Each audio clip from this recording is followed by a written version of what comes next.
Gurias, todo mundo abriu lá no João 6. Então eu vou ler João 6, tá? Eu vou ler até o versículo... Bom, antes da gente começar, eu só quero que vocês deem uma olhada em João 6, o capítulo 6, e me digam quantos versículos tem o capítulo 6. Tem 14, não? Quantos versículos? 16. Muito bem, a Terezinha respondeu corretamente. Quantos versículos, Terezinha? 71 versículos. Ah, mas tem a outra página, então. Tá? Isso, tem 71 versículos. Ou seja, é um baita capítulo. Versículo 6, no meu já Tem um outro lado. É que vira outra página aqui. 71. É, 71. Todo mundo se deu conta? Tá? 71. Muito bem. Uma coisa importante de você saber, então. Toda a história, ela vai até o versículo 71. Eu até pensei em ler todo o capítulo, mas depois eu pensei, não, é muita informação, né? Eu acho que não vai ajudar, vai mais atrapalhar. Então, eu resolvi dizer para vocês que o capítulo tem 71 versículos e a gente vai estudando aos pouquinhos. Quando a gente chegar no final, a gente faz um resumão para vocês terem uma visão geral do capítulo 6, tá bom? Então, hoje a gente vai estudar... Olá! A gente vai estudar do 1 até o 15. Então, eu vou estar lendo, certo? E daí, depois, quando a gente for ler pela segunda vez para estudar versículo por versículo, daí vocês completam, tá? Então, eu quero que vocês acompanhem comigo ali. Eu acho que é a Ana Helena. Tá chegando já. Eu vi o carro dela lá na frente, tá? O título desse trecho que a gente vai ler é a primeira multiplicação dos pães, tá? Por que a primeira multiplicação dos pães? Porque tem duas multiplicações dos pães. Tem 2 milagres de Jesus de multiplicação dos pães. Esse é o primeiro, por isso está escrito ali a primeira multiplicação dos pães. E vocês estão vendo que está escrito ali na Bíblia MT 14, 13 a 21? Muito bem, Terezinha. Mateus, capítulo 14, do versículo 13 ao 21. Depois, Rosa, Marcos. Isso, MC quer dizer Marcos. Do capítulo 6, do 30 ao 44. Depois vem o quê? Lucas. Muito bem, gurias. Vocês estão... Olha, nota 10 para vocês. Vão ser, se Deus quiser. O objetivo é exatamente... sim, o objetivo... A nossa missão, certo? Como cristão, é fazer discípulos. Sabe o que é fazer discípulos? É fazer estudantes. Discípulo quer dizer estudante, aluno. Então, se eu sou cristã, se vocês são cristãs, a missão que Deus deu para cada uma de vocês que se considera cristã é ensinar outras pessoas o que vocês estão aprendendo, tá? Porque a missão que Jesus nos deu é fazer discípulos e essa é a missão para todas as pessoas. Todos os cristãos têm essa obrigação perante Cristo, tá? E vocês estão de parabéns. Então, olha só que interessante. O que quer dizer essas referências que estão aqui? Quer dizer que essa mesma história que está aqui no capítulo 6, ela aparece em Mateus, ela aparece em Marcos e ela aparece em Lucas.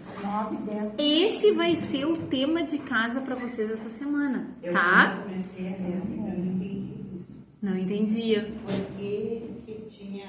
Repetido? E lá no outro... Mas eu acho que é o livro de os tópicos mais importantes. Porque cada escritor escreveu a sua versão do Evangelho, certo? Inspirado pelo Espírito Santo, cada escritor, né? Mateus é um escritor, Marcos é outro, Lucas é outro, João é outro, então são os 4 evangelhos. Cada um escreveu os evangelhos independentemente e segundo a inspiração do Espírito Santo, tá? E foi da vontade do Espírito Santo que essas histórias se repetissem. Mas essa história em particular, ela é repetida nos 4 evangelhos.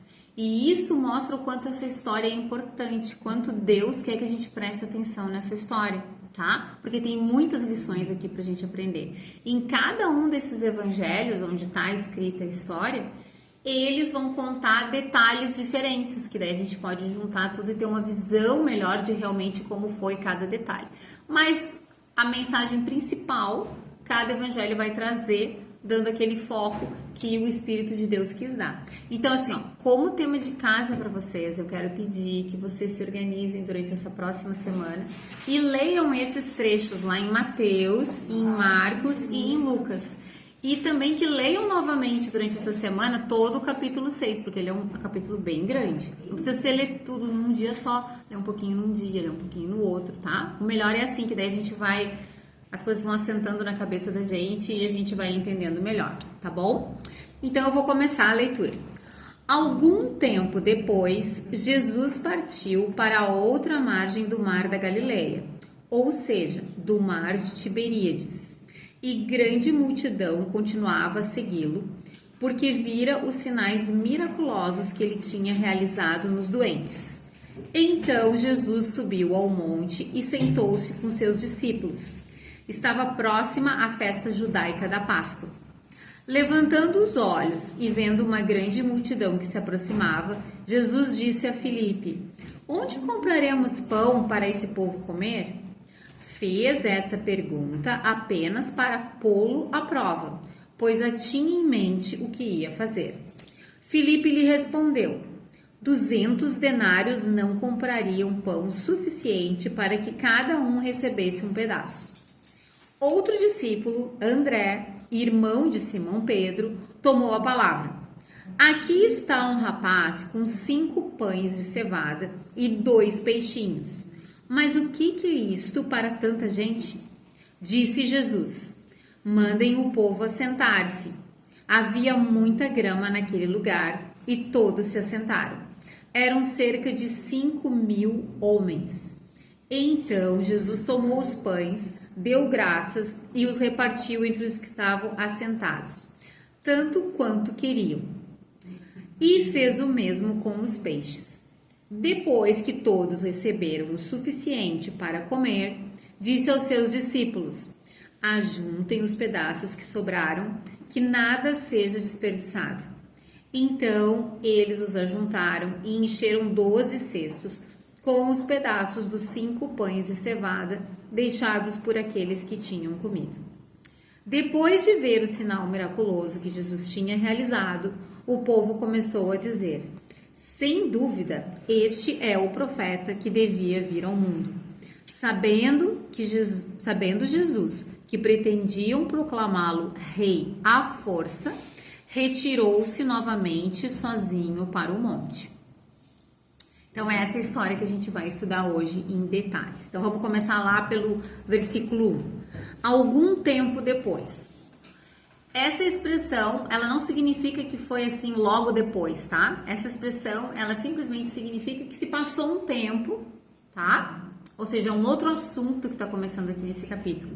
E, na verdade, se a gente for estudar os outros evangelhos, a gente vai ver que já se passou bastante tempo entre o capítulo 5 e o capítulo 6. Vocês lembram que no capítulo 5, Jesus estava onde? Em qual cidade Jesus estava no capítulo 5? Alguém lembra? Ele estava em Jerusalém, tá? Ele tinha ido para Jerusalém por causa da festa dos judeus. Ó, capítulo 5, versículo 1. Pode ler, Leda. 5, como é? Capítulo 5, 1. Algum tempo depois, Jesus subiu a Jerusalém para uma festa dos judeus. Muito bem, então no capítulo 5, Jesus está em Jerusalém, tá? Tinha uma festa dos judeus, a gente não sabe que festa era. Provavelmente era a Páscoa, talvez a festa dos tabernáculos. Agora aqui no capítulo 6, a gente sabe que ele não está lá, porque diz ali onde ele está no mar da Galileia, ele está na região da Galileia, que não é a região da Judéia, tá? E ele diz ali no versículo 4, ó, estava próxima a festa judaica da Páscoa. Ou seja, se aquela festa que Jesus tinha ido no capítulo 5 era Páscoa, já tinha se passado 1 ano, entenderam? E se a festa que Jesus estava no capítulo 5 era a festa dos tabernáculos, já tinha se passado meio ano. Então já tinha se passado um bom tempo. O que a gente precisa lembrar sobre o Evangelho de João? O objetivo do Evangelho de João é provar para nós que Jesus é o próprio Deus, tá? Que Jesus é Deus, ok? Então, por causa disso, João escolheu alguns milagres de Jesus algumas situações que ocorreram na vida de Jesus para exemplificar, para provar que Jesus é Deus, ok? Então, o Evangelho de João não tá assim, uma coisa aconteceu depois da outra, tá? Então, isso aqui já tinha se passado um bom tempo, talvez um ano até, entre o capítulo 5 e o capítulo 6. No capítulo 5, ele estava em Jerusalém. No capítulo 6, ele está na Galileia. Grande parte, já falei isso aqui antes, grande parte do ministério de Jesus foi na Galileia e não na Judéia. Por quê? Porque na Judéia, vocês lembram, os líderes religiosos queriam matá-lo. Os líderes religiosos estavam perseguindo ele. Então, ele ficava um tempo ali, ele ia ali para uma festa, para outra, e depois voltava para a Galileia. Então, agora Jesus está nessa região da Galileia, tá? Versículo 2. E grande multidão continuava a segui-lo, porque viram os sinais miraculosos que ele tinha realizado nos doentes. Qual era a razão que essa multidão seguia Jesus? Por que a multidão seguia Jesus? Para se curar. Para se curar, muito bem. A multidão estava interessada em cura, em milagre. A multidão estava interessada em ouvir as palavras de Jesus? Não. Provavelmente não. Eles estavam interessados em saber como alcançar a vida eterna? Provavelmente não. Eles estavam interessados em conhecer mais sobre Jesus? Provavelmente não. O que o texto diz para nós é que eles estavam atrás de Jesus porque eles sabiam que Jesus curava as doenças. E isso é algo muito importante da gente se dar conta, tá? Porque assim, tem muitas pessoas que seguem Jesus, que se dizem discípulos de Jesus, mas só estão interessados no que Jesus pode dar para elas. O verdadeiro discípulo, o verdadeiro seguidor de Jesus, segue Jesus pela vida eterna que ele pode dar para essa pessoa. Ela segue Jesus porque ele é a única fonte de vida. Só ele pode dar a vida eterna. Ok? Mesmo depois da morte. Ou seja, o verdadeiro discípulo segue Jesus por quem Jesus é, não por o que Jesus pode dar. Certo? Tem muita gente, eu tô na igreja há muito tempo, eu já vi muitas pessoas vindo na igreja porque queriam resolver o problema do casamento, porque queriam arrumar emprego, porque queriam melhorar de vida, porque, sei lá, pensam que querem ser curada, um monte de coisa. Certo? No momento que conseguiram, ou se não conseguiram, elas simplesmente abandonam Jesus. Menos a salvação. Exatamente. Elas não estão preocupadas com a alma delas, com a vida eterna, quando elas morrerem, para onde elas vão? Jesus, e não estão preocupadas com Jesus. Elas não amam Jesus, nem querem estudar a Bíblia. Elas só querem participar lá da reunião de milagres, não sei o que, sabe? Mas conhecer Jesus, estudar a palavra, saber quem ele é. Então, essa aqui é a primeira dica que a gente tem nesse texto, tá? E era uma multidão que estava seguindo Jesus. Deixa eu contar pra vocês uma outra coisa importante de vocês saberem. Quando vocês forem ler os outros evangelhos ali, Mateus, Marcos e Lucas, que contam a mesma história, vocês vão se dar conta. Jesus, ele estava indo com os discípulos dele, vocês viram ali para cima do monte, porque eles vinham de uma grande missão e Jesus estava buscando um tempo de descanso com os discípulos. E por isso que ele foi para o monte. Mas a multidão estava perseguindo ele. Porque, claro, imagina, ele curava todas as pessoas. Então, ele não tinha descanso. Então, ele, por compaixão das pessoas, certo? Ele desce do monte e ele cuida dessas pessoas. Ele prega para essas pessoas e ele alimenta essas pessoas, tá? Continuando ali então, versículo 3. Então Jesus subiu ao monte e sentou-se com seus discípulos. Estava próxima a festa judaica da Páscoa. Versículo 5. Levantando os olhos e vendo uma grande multidão que se aproximava, Jesus disse a Filipe: onde compraremos pão para esse povo comer? Fez essa pergunta apenas para pô-lo à prova, pois já tinha em mente o que ia fazer. Então, como eu falei, Jesus foi para esse monte, ele queria fazer um retiro, digamos assim, com o grupo dele, com os 12 discípulos, certo? E estando ali, a multidão estava vindo, ele viu, então ele se preocupou com aquela multidão e ele se preocupou também o que essas pessoas vão comer, certo? Então ele perguntou para Filipe, mas ele fez essa pergunta não é porque ele não sabia o que fazer, certo? Ele fez essa pergunta por quê, gurias? Ele tinha em mente o que ele ia fazer, né? Isso. O que diz ali no versículo 6? Fez essa pergunta apenas... Versículo 6. Para pôr a prova. Pô-lo à prova. Então, Jesus queria testar Filipe e por isso que ele faz essa pergunta para ele. Mas não é que Jesus não soubesse. Toda vez que Deus faz perguntas, não é que ele não saiba, Deus sabe tudo, certo? As perguntas são mais para nos colocar à prova. É como aquela pergunta que a gente estudou lá em Gênesis, né? No Éden, que Deus perguntou para Adão onde é que ele estava, né? Não é que Deus não soubesse.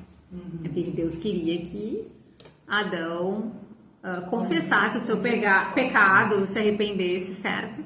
Era esse o sentido. Aqui é a mesma coisa. Então, Jesus queria pôr Filipe à prova. Porque, gurias, aqui nesse momento já tinha passado com certeza mais de um ano que os discípulos estavam caminhando com Jesus. Eles já tinham presenciado muitos milagres. Jesus já tinha dado para eles muitas tarefas, certo? Então, era uma forma de Jesus testar, né? Eles já viram tudo que eu fiz. Então, será que eles vão se dar conta que eu também posso criar alimento para essas pessoas? Porque esse é um outro tipo de milagre, né? Que Jesus faz. Mas os discípulos, apesar de estarem com Jesus ali o tempo todo, não se deram conta disso. Eles ficaram pensando em soluções práticas. Como que a gente vai resolver essa solução, tá? E daí o Filipe, no versículo 7, diz assim: 200 denários não comprariam pão suficiente para que cada um recebesse um pedaço. 200 denários é muito dinheiro, gurias.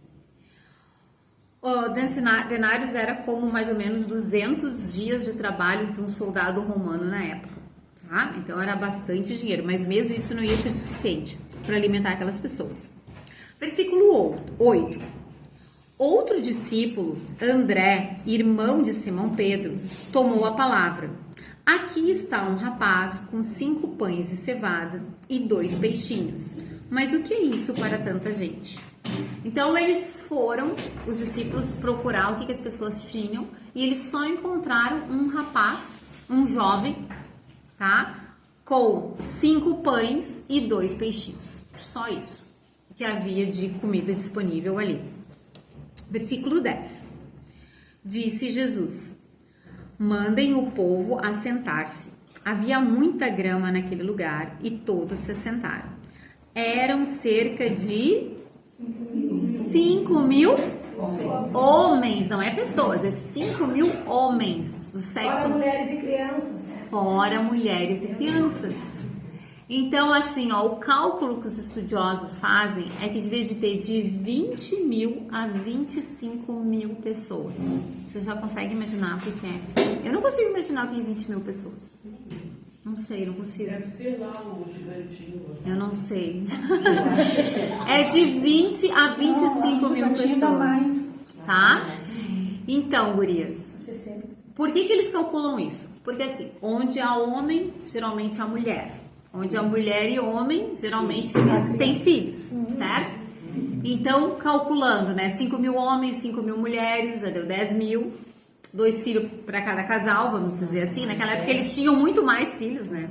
Mas vamos dizer 2 filhos para cada casal, já deu 20.000, certo? Se cada casal tem 3 filhos, já deu 25.000. Então era no mínimo 20.000. A capacidade do Beira-Rio é 50.000. 50.000 Beira-Rio. É. Então metade do Beira-Rio. Metade do Beira-Rio, tá? Agora, gente, o que são 5 pães e 2 peixes para metade do Beira-Rio, né? Não é nada, certo? Não é nada. E Jesus, ele manda fazer o quê? Ele manda o povo se assentar. Então, assim, num lugar que tinha bastante grama, tinha bastante espaço, dava para eles se assentarem. Nos outros evangelhos, a gente vai ver que ele mandou os discípulos organizarem em grupos de 50 e 100 pessoas. Então, tinha um grupinho aqui, tinha um outro grupinho ali, né? Que daí dava para circular entre eles e distribuir a comida, certo? Continuando, versículo 11. Então Jesus tomou os pães, deu graças e os repartiu entre os que estavam assentados, tanto quanto queriam, e fez o mesmo com os peixes. Então Jesus simplesmente agradeceu por aqueles 5 pães, por aqueles 2 peixes, certo? E começou a repartir aqueles pães e aqueles peixes. E todo mundo ficou satisfeito. Olha ali o final do versículo 11. Tanto quanto queriam. Então Jesus tomou os pães, deu graças e os repartiu entre os que estavam assentados, tanto quanto queriam. Ou seja, as pessoas comeram até ficarem satisfeitas. Então Jesus não fez um milagre assim só para matar a fome, não. Jesus não deu migalha para eles, certo? Eles comeram até ficarem satisfeitos. Gurias, esse milagre, ele é incrível. Porque esse milagre prova mais uma vez que só Deus pode fazer um milagre desses.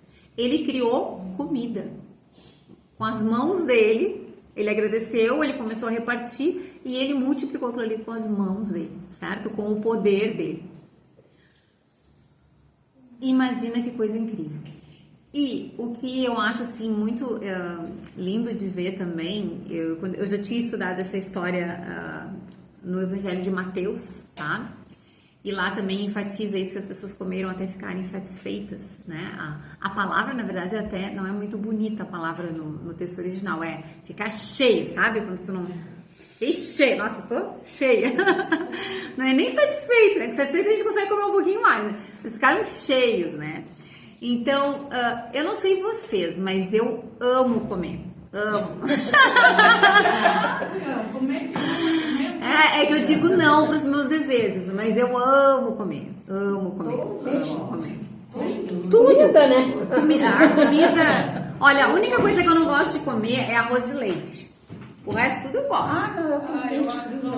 Eu gosto de tudo, assim, né? Não é uma coisa que eu não gosto. Eu gosto de massa, eu gosto de bolo, eu gosto de croissant, eu gosto de tudo. Eu gosto de bolo de cenoura, eu gosto de bolo de milho, eu gosto de tudo. A comida é muito bom, né? Comida é muito bom. Então, assim, eu gosto muito de comer. Daí, quando eu li essa história lá no Evangelho de Mateus, eu fiquei sabendo, assim, que Jesus, ele deu comida para as pessoas, até as pessoas ficarem por aqui. Eu pensei, ai, como Deus é bom, né? Porque a gente vive num mundo das pessoas tudo assim, não come demais, olha a gula, né? As pessoas ficam tudo recriminando a gente, né? Mas Jesus... Deus, quando fez o milagre, fez bastante e o suficiente para que todo mundo ficasse muito, muito satisfeito, tá? Essa é a palavra que tem ali. Isso mostra a bondade de Deus, como Ele gosta de nós, como Ele quer nos ver felizes, né? Como Ele tem sempre o melhor para nós. Então, isso é uma coisa que me chamou bastante atenção. Mas o mais incrível é que esse é um milagre de criação. Só o Criador pode criar comida. E isso é incrível, né? Porque ele criou o pão aquele ali, na verdade a gente traduz como pães, né? A gente tem na cabeça aqueles pão fofinho, mas na verdade é aqueles pães lá do Oriente Médio que são mais, tipo assim, durinhos, sabe? Tipo uma bolachinha, assim. Esses crackers, assim. Eu também adoro. E aquele ali feito por Jesus, né? Daí aquele ali feito por Jesus devia ser o melhor pão do planeta, né? Um pão maravilhoso. E o peixinho também. Então eu não sei, mas não é o pão nosso, é um pão... Aqui eu tô te dizendo porque eu fui numa... Sim, mas eu não sei se... Eles disseram que era... Eles disseram que provavelmente o pão que foi servido era aquele ali. É que a gente visitou um sítio arqueológico onde tinha, assim, retratavam a época de Jesus, como é que eram as casas, como é que era... Pão de cevada. Sim. Enfim, como é que era, como eles faziam a lã, como é que eles usavam a roca, não sei o quê. E no final eles serviam uma refeição da época. Sim. Então, e a primeira coisa era o pão, assim, Ele não é que nem o nosso pão sírio aqui, que é muito fofo. Ele é bem baixinho, Mas ele é é um bem- tanto assim. Eu vejo nos vídeos do YouTube, sempre eles fazem, né? Esses pão assim. Redondinho. Bom, a gente não tem como ter certeza exatamente como é, mas não é. Provavelmente. Mas não é o nosso pão, Sabemos tá? que É pão. tipo assim, essas bolachinhas, ele era mais crocantezinho, tá? Então foi isso. Vamos lá pro 12.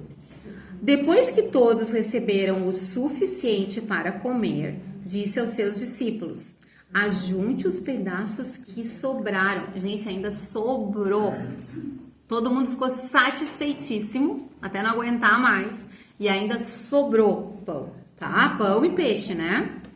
E olha só, que nada seja desperdiçado.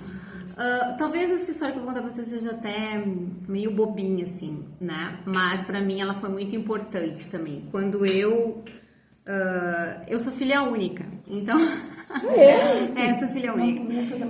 Eu não comia toda a comida às vezes. E a minha mãe nunca brigava comigo. Nunca fez assim, tu vai ter que comer toda essa comida aí. Não. Minha mãe deixava eu fazer o que eu quisesse. Ela nunca falava isso pra mim. Então, eu deixava, às vezes, comida no prato, né? E depois de grande, bem grande, né? Bem grandinha, depois muito grande, depois de adulta, eu lendo isso aqui na Bíblia, e daí quando eu vi isso aqui, né? Que Jesus disse que era para guardar, que não era para desperdiçar, que nada se desperdiçar. Eu pensei, puxa vida, mas então... Olha só, Jesus está dando um exemplo aqui, que eu devo ter cuidado com a comida, né? Então, vou cuidar para não me servir muito, para não desperdiçar. E se eu não conseguir comer, eu deveria, eu creio que é um bom princípio guardar, E comer né? depois. E comer depois, ter cuidado com isso. Assim. Então, pode parecer uma história bobinha para vocês, mas para mim, tocou meu Mas é coração. realidade, isso a gente faz até com os filhos, né? Sobrou, guardou ali, depois esquenta e devolve, né? Eu também sou filha única, mas meu pai sentava com nós assim, serve aquilo que tu vai comer. Lembra que tem muita gente, Passando necessidade. que gostaria de ter muito tempo para prato. Na verdade, muitas vezes era ele e minha mãe mesmo que estavam passando fome, mas meu prato nunca faltou nada. Mas isso eu só vim saber depois de adulto. Sim. Eu não era filha única, mas a minha mãe dizia assim, ela que serviu o prato, enquanto a gente era criança, depois que a gente era grande, a gente se servia. E ela dizia assim, é para comer toda essa comida, eu não quero que sobre nada. Então, a gente tinha que comer. Então vamos adiante ali, tá? Onde é que eu tava? Me perdi aqui. Obrigada, Rosa. Então agora a gente vai pro 13.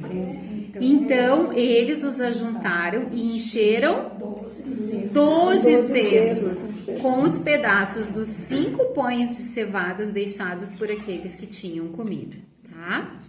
Então eles reservaram 12 cestos. É interessante nesse milagre, porque esse milagre, ele não apenas é um milagre assim absurdo em vários aspectos, tá?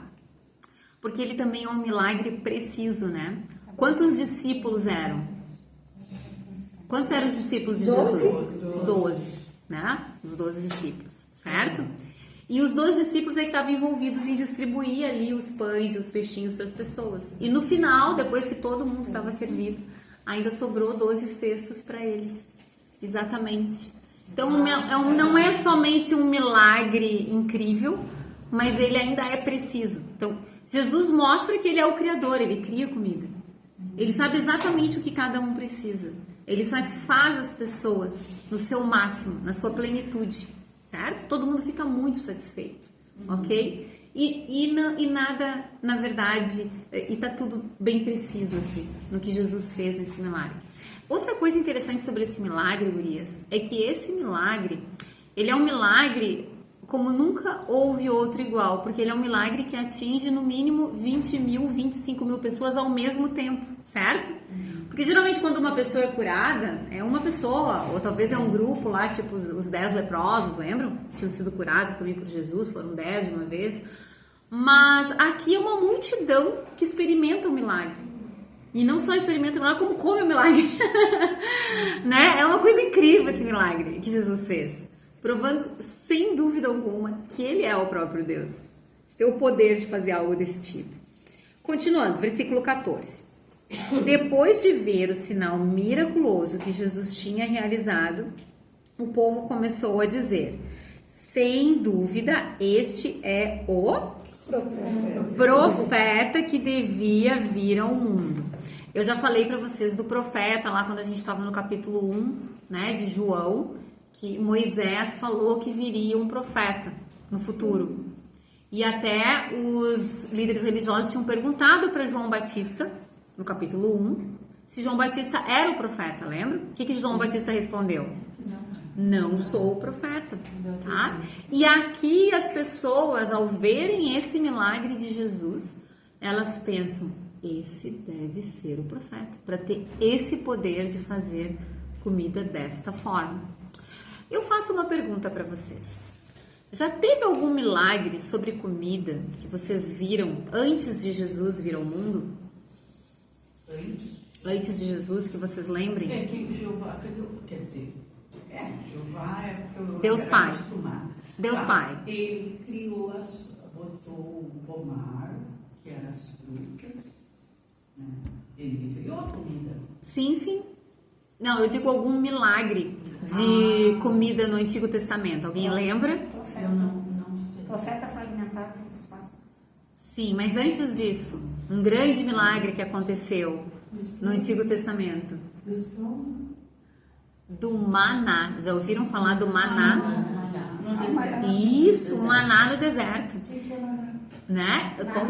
O maná, quando o povo sai do Egito, tá? E daí eles vão percorrer o deserto, eles ficam lá por 40 anos percorrendo o deserto. E Deus manda maná todos os dias para eles se alimentarem, tá? Uma fruta, eu não sei o que era, caía do céu, eu não sei detalhes, Eles tá? dizem que é um pão sem fermento, né? Daí tem mais a ver com essa coisa da bolacha, essa que tu falou. É uma coisa que depois Eu não sei. Mas assim, o que é importante não é como é que ele era. O que é importante é que o maná alimentou, foi Deus que sustentou as pessoas no deserto, todo o povo de Israel, que era mais de 1 milhão de pessoas. Então, assim, ó, o que está acontecendo aqui? Essas pessoas que receberam esse milagre aqui, eles eram judeus, tá? Eles eram do povo de Israel. E eles conheciam a história do maná no deserto, tá? Que Moisés tinha guiado eles pelo deserto e que o maná veio dos céus. Então, eles já sabiam que isso já tinha acontecido antes. Não dessa forma aqui, uma forma diferente, mas eles já sabiam disso. Só para vocês ficarem com isso na cabeça de vocês, na semana que vem a gente vai falar melhor sobre isso, tá? Então eles dizem, sem dúvida, este é o profeta que deveria vir ao mundo, que Moisés falou que viria um profeta, tá? E daí nós vamos para o versículo 15. Sabendo Jesus que pretendiam proclamá-lo rei, à força, retirou-se novamente sozinho para o monte. Então, o que aconteceu com essas pessoas? Eles pensaram, nossa, esse homem é capaz de fazer comida? Eles foram atrás dele porque ele curava as pessoas, não foram? Sim. E agora chegam lá e tem um banquete, comida até ficar super satisfeito. A gente quer esse homem para ser nosso rei. Ele cura todas as doenças das pessoas e ele alimenta todo mundo. A gente não precisa mais trabalhar, não precisa mais se preocupar. Porque assim, gurias, se para nós já é difícil nos alimentarmos hoje, imagina naquela época. Eu sei que tem algumas de vocês aqui que já moraram assim no interior, né? Que tiveram... Eu não sei os detalhes da vida de cada uma, mas, por exemplo, a minha mãe, ela se criou no interior. E ela me contava que era tudo muito difícil, tá? Tinha que matar a galinha, tinha que preparar a galinha, tinha que criar a galinha, muito bem. Tinha que criar a galinha, tratar a galinha. Tem que plantar para colher, né? Tudo, ou seja, nada é fácil. Tu não tem as coisas prontas. Como é que é? Plantava o feijão, o arroz. O arroz, tudo. Imagina ter que fazer. A minha mãe conta assim, por exemplo, eles moravam numa parte elevada e tinha um riacho que passava embaixo. Então tinha que ir lá todos os dias buscar água lá no riacho e levar lá pra cima, com um monte de criança, né? Lavar roupa lá. Lavar roupa. Gente, tudo era difícil. Agora imagina eles lá, né? Na época de Jesus. Hoje em dia, quando a gente tá com fome, a gente passa num drive-thru aí. Pega uma comida ali rápido, né? Ou compra uma Manda comida. uma mensagem. Tem gente que, né, usa o telefone, chama uma mensagem, uma teleentrega, tá ali a comida na sua frente, certo? E olha Mas que era naquela. dúzias de filha. Agora naquela época, pra comer, era muito difícil. Porque tudo não tinha luz. Eu não tinha luz lá. Quando eu saí de lá, não tinha luz. Eu até as 13, 14 daí. Então, assim, se pra nós já seria maravilhoso alguém que nos desse comida todos os dias, sem a gente ter que se preocupar com nada, agora imagina naquela época. Então, o povo, a multidão enlouqueceu. Nossa, sem dúvida, esse é o profeta. E a gente tem que fazer ele ser o nosso rei. E vamos fazer ele ser o nosso rei à força. Vocês viram que estava escrito ali, à força. Porque Jesus não veio para ser rei da terra de Israel naquele momento. Um rei político, certo? Ele veio para ser um rei espiritual, tá? Ele veio para ser o Messias. Na segunda vinda de Cristo, ele virá como um rei terreno. Sim, ele virá. Existem promessas sobre isso no Antigo Testamento e nós cremos nisso. É o reino milenar de Cristo. Na segunda vinda ele virá como um rei sobre o mundo todo, tá? Mas nessa primeira vez não era o plano do Pai que ele fosse um rei. Então o povo quis fazer dele um rei à força.